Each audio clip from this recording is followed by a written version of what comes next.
নমস্কার বন্ধুরা, শুরু করছি এবছর জুলাইয়ের প্রথমেই যোগিনী একাদশী। জানুন তারিখ ও মাহাত্ম্য।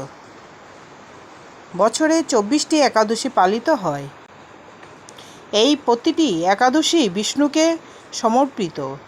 এদিন পুজো করলে শুভ ফল লাভ করা যায়। প্রচলিত বিশ্বাস অনুযায়ী একাদশী ব্রত পালন করলে বিষ্ণুর পাশাপাশি লক্ষ্মীর আশীর্বাদও পাওয়া যায়। আষাঢ় মাসের কৃষ্ণপক্ষের একাদশী যোগিনী একাদশী নামে পরিচিত।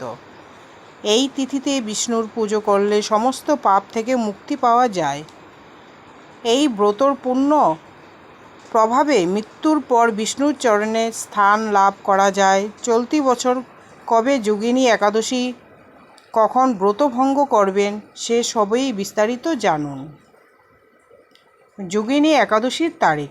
আষাঢ় মাসের কৃষ্ণপক্ষের একাদশী তিথি শুরু হচ্ছে 1 জুলাই সকাল 10টা 26 মিনিটে।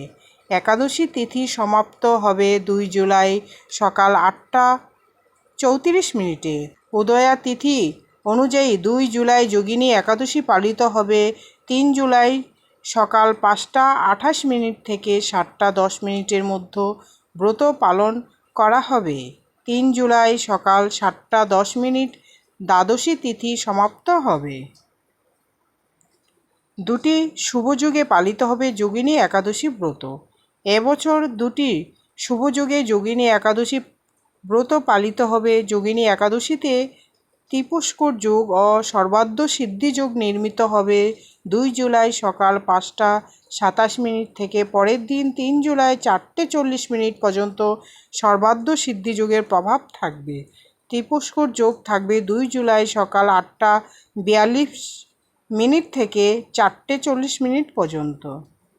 জ্যোতিষ অনুযায়ী সর্বার্ধ সিদ্ধি যোগে করে থাকা সমস্ত কাজ সাফল্য লাভ করা যায়। এর পাশাপাশি ত্রিপুষ্কর যোগে পূজার্চনা, দান, যজ্ঞ ও কোনো শুভ কাজ করলে তার 3 গুণ ফল পাওয়া যায়।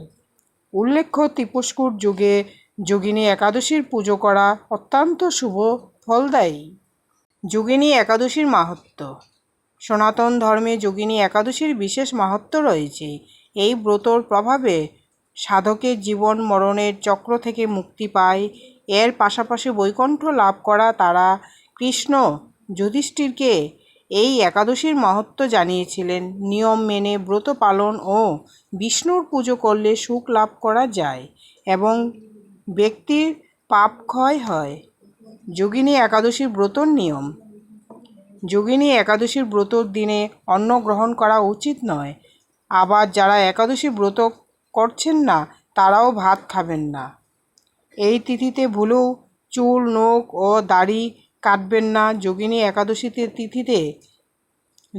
একাদশী তিথিতে ব্রাহ্মণদের অবশ্যই কিছু দান করবেন। একাদশীর ব্রত পালনের পর অন্ন দান করা শুভ। ধন্যবাদ।